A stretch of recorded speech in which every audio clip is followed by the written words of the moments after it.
You'd rather hand your favorite thing over as a gift than admit someone took it without asking. That way nobody did anything wrong. You call it being easygoing. It isn't. It's the quietest way a person can teach herself that she doesn't get to keep anything, not even the small stuff. Especially not the small stuff.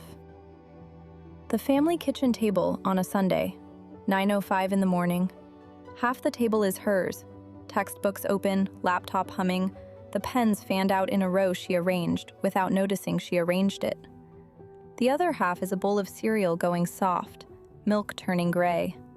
The overhead light is off, only window light, flat and colorless, laid across everything like a sheet. You know that feeling when the room is finally quiet, and the quiet is the only thing you own that day? That's where she lives. The refrigerator cycles on with a low shudder. The tap drips, once, every few seconds, like a clock nobody set. And then the outside world reaches over, not with a slam, not with a fight, just a small hand, her younger cousin's, sliding into her half of the table. Watch what happens to her face. Nothing happens to her face. That's the whole story right there. The cousin plucks up the good pen, the fine tip, the one Emma saved for real notes, set closest to her writing hand for a reason she'd never say out loud. The cap goes straight between the kid's teeth, and now there are small wet crescents denting the plastic, one bite at a time. Here's what a normal person does in this moment. They say, "Hey, not that one, that's it." That's the whole sentence. Emma doesn't say it. Emma watches the cap disappear into the kid's mouth, and instead of reaching for the pen, she reaches for the pens she still has, evening out the row with one fingertip, nudging them into a cleaner line, as if the problem on the table were symmetry and not theft. Have you ever fixed the thing you're allowed to fix just to avoid the thing you're afraid to? She nudges her cereal bowl a quarter turn, lining the spoon handle up with the edge of the table. She keeps her eyes on the page. She reads the same sentence 3 times and takes in none of it. And already the negotiation has started behind her eyes. Not, how do I get it back? But, how much can I let go before it costs me? She's doing math. Fast, silent, familiar math. She tells herself, word for word, that the kid's just a kid, that making a thing of it would make her the uptight one, the cousin who can't share. She reaches, halfway, toward the pen, then redirects, straightens the bowl again, and pulls her hand back into her lap. The pen keeps getting chewed. Emma keeps arranging things that were already fine. So watch her sit there, arranging pens she already owns, while the one she loves gets bitten flat. And understand, she has a reason. She always has a reason. The reasonable story writes itself. She's a kid. It's a Sunday. It's family. And nobody makes a scene over a pen at their own kitchen table without becoming the cousin everyone quietly dreads at every holiday from here to forever. Emma tells herself that letting it go is the mature choice, the warm choice, the family-first choice, and that a person who'd interrupt breakfast over a chewed cap has their priorities all the way backwards. And honestly, say it out loud, and it sounds almost wise. It sounds like grace. That's the trap. It's supposed to sound like grace. Now let's rip the floor out. Because letting it go isn't costing her nothing. It's buying her the one thing she can't live without. The clean record. The unbroken streak of never having been the source of a single ripple in a house that only runs smooth because she never is one. If she can quietly reframe the theft as a gift, then no line got crossed. Nobody was wrong. And she never has to sit in the one position that terrifies her more than losing the pen. The exposed, ugly seat of wanting something back and having to look a family member in the eye and ask for it. That's the fear underneath all of it, not the pen.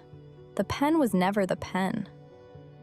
It's that her needs, said out loud at her own table, might land like an accusation and turn her into the problem she's spent 18 years proving she isn't. And you already know which version of this you ran this week. Here's what it's already cost her. Not in theory, in years. Her standing as a person with edges, a person you could bump into and feel. She traded that, quietly, one pen at a time, for the safety of being furniture, reliable, present, and completely impossible to want anything from. And this is the machine, the part she'll never look at straight.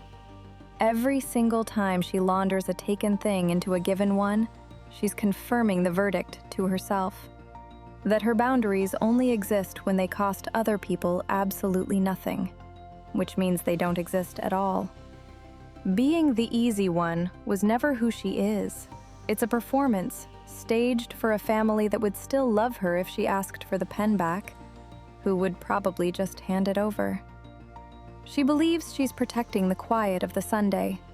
What she's actually doing, one small surrender at a time, is proving to herself that she disappears the second her wants brush up against anyone else's.